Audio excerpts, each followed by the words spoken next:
Halo, perkenalkan nama saya Angelita Dea, mahasiswa Fakultas Pertanian angkatan 2021 yang di sini akan menjelaskan mengenai pertanian rakyat hortikultura serta tantangan pengembangan yang dialami petani dalam mengelola pertanian rakyat hortikultura.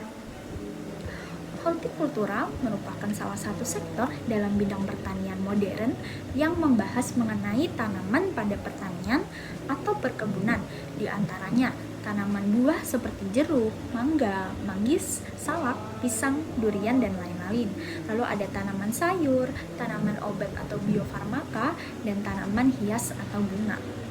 Kebutuhan pangan dan bidang kesehatan mengandalkan pertanian hortikultura sebagai penyuplai produk karena kualitas kesegaran tanaman yang sangat terjamin. Tanaman hortikultura tidak bisa luput dari kekurangan-kekurangan tertentu.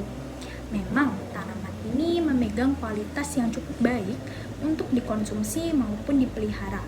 Tetapi karena terkenal segar sedari kebun, tanaman ini juga terkenal lebih cepat membusuk atau rusak. Lalu apa saja sih sebenarnya tantangan yang dihadapi oleh petani dalam mengelola pertanian rakyat hortikultura? Komoditas hortikultura itu sebenarnya sangat mudah rusak sehingga memerlukan penanganan yang ekstra. Penanganan tersebut meliputi penanganan pasca panen yaitu sortir, grading, dan pengemasan. Manajemen suhu penanganan tersebut haruslah sangat ekstra karena produk hortikultura sangat bernilai tinggi ketika masih fresh. Umur simpan produk hortikultura yang relatif pendek disebabkan oleh tetap berlangsungnya proses metabolisme setelah pemanenan. Maka dari itu, petani harus dapat memanfaatkan teknologi penyimpanan agar produk hortikultura ini tetap terjaga.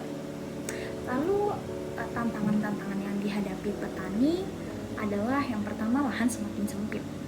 Hambatannya adalah jumlah penduduk yang meningkat pesat, mengakibatkan lahan-lahan yang awalnya berpotensi dijadikan lahan pertanian dialih fungsikan menjadi perumahan warga, sehingga ketersediaan lahan bakal pembangunan pertanian terus-menerus makin menyempit. Lalu yang kedua, strata masyarakat tidak memadai. Tantangan yang semakin susah seperti misalnya persoalan kemiskinan.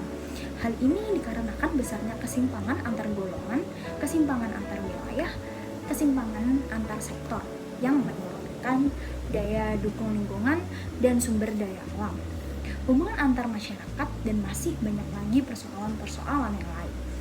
Kemiskinan masyarakat ini sangat berpengaruh pada pertanian rakyat. Lalu kebijakan yang sedang diupayakan oleh pemerintah saat ini adalah penyediaan subsidi baik dari bahan input produksi maupun produk pangannya secara jadi. Kebijakan yang diusahakan tersebut ditujukan untuk memanfaatkan potensi sekaligus mengatasi hambatan yang ada. Pengelolaan sistem pertanian rakyat hortikultura di Indonesia terus berjalan karena permintaan produksi atas tanaman hortikultura makin meningkat. Masyarakat semakin bersifat konsumtif setelah kualitas produk tersebut sudah diakui banyak ilmuwan. Sebaliknya, tantangan-tantangan lama atau bahkan yang baru dialami petani juga semakin beranak. Berbagai tantangan yang sudah dianalisis tersebut diharapkan partisipasi pemuda tani yang mengemban pendidikan lebih tinggi atau menguasai teknologi yang dapat diterapkan demi mempermudah pengembangan yang dapat diterapkan pada pertanian rakyat hortikultura sehingga ketahanan pangan tetap dapat dipenuhi. Sekian yang dapat saya sampaikan, sampai jumpa di lain waktu.